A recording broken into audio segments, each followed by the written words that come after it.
Welcome back to Echoes of Empires, the podcast where we uncover the hidden causes behind history's greatest turning points. I'm Alex. And I'm Mia. Today, we're diving deep into one of the most controversial documents of the 20th century, the Treaty of Versailles, signed on June 28, 1919. The central question, was this treaty fair, or did it plant the seeds for Adolf Hitler, the Nazi regime, and World War II?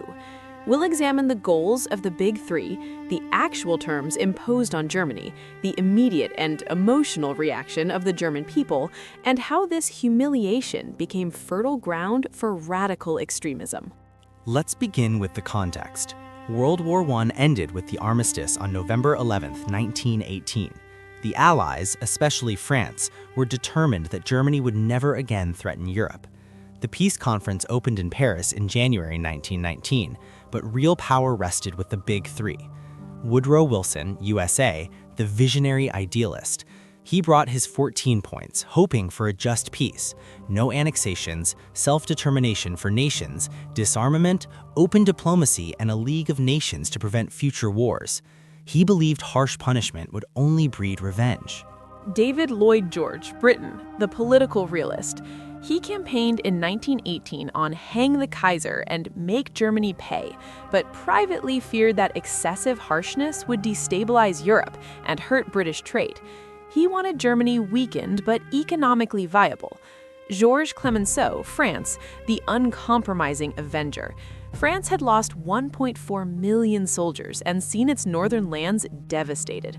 Clemenceau demanded security, permanent disarmament of Germany, heavy reparations, and territorial buffers.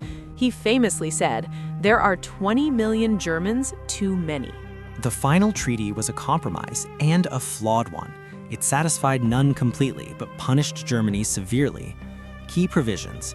Germany lost 13% of its pre-war territory and 10% of its population, including Alsace-Lorraine to France, Eupen-Malmedy to Belgium, and parts of Prussia to Poland. The Polish corridor separated East Prussia from the rest of Germany, symbolically cutting the country in two. All overseas colonies were taken away and distributed as League mandates. Military restrictions. Army limited to 100,000 volunteers, no tanks, no heavy artillery, no air force, no general staff. Navy reduced to 6 battleships and a handful of cruisers. Demilitarized Rhineland, no troops or fortifications within 50 kilometers of the Rhine. War Guilt Clause, Article 231. Germany had to accept sole moral responsibility for causing the war and all damages. Reparations, initially set to 132 billion gold marks, equivalent to roughly $442 billion today, later reduced but still crippling. The German delegation was not allowed to negotiate. They were presented with the treaty and told to sign or face invasion. Foreign Minister Hermann Müller signed under protest on June 28, 1919, exactly 5 years after the assassination in Sarajevo. The reaction in Germany was visceral and immediate. Newspapers called it a diktat, dictated peace. Crowds gathered in Berlin and other cities in stunned silence or furious protest. War veterans, many maimed or gassed, felt personally betrayed. The middle class watched their savings evaporate in the hyperinflation of 1923, which many directly blamed on reparations payments. The phrase Dolchstoß legend, the stab in the back legend, became a national mantra.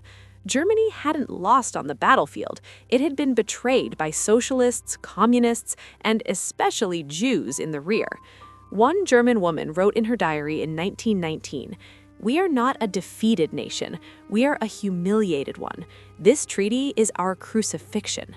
This collective sense of shame, injustice, and economic despair created the perfect breeding ground for radical extremism.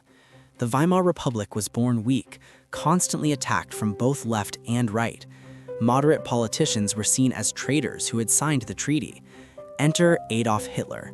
In 1919, he was an unknown corporal in Munich. By 1923, he attempted the beer hall putsch, citing Versailles as the ultimate crime against Germany. In Mein Kampf, 1925, he repeatedly called the treaty the greatest robbery and vilest act in world history. He promised to tear it up, restore German honor, reclaim lost territories, and make Germany great again.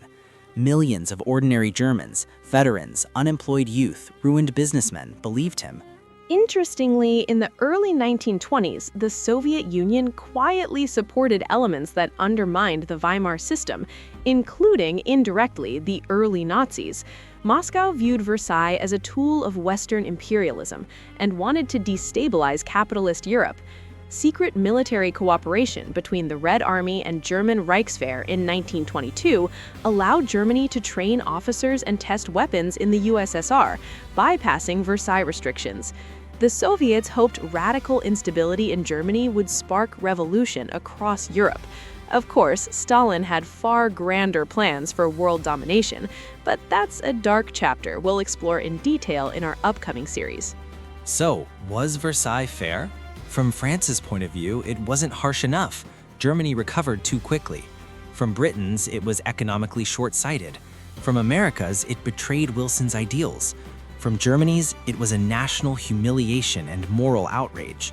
Most modern historians agree the treaty was too severe to be stable, breeding resentment, and too lenient to permanently weaken Germany, allowing rearmament. John Maynard Keynes called it a Carthaginian peace in his 1919 book, The Economic Consequences of the Peace, predicting it would lead to economic collapse and revanchism. In the end, Versailles didn't secure peace. It ensured a 20-year truce.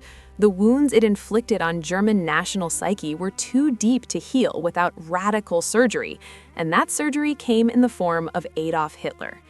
What do you think, listeners? Was the Treaty of Versailles a necessary punishment or one of history's greatest blunders? Drop your thoughts in the comments. We read them all.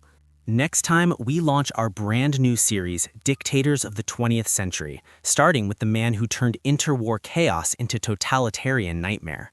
Thanks for listening to Echoes of Empires. History isn't just the past, it's the warning for the future. See you soon.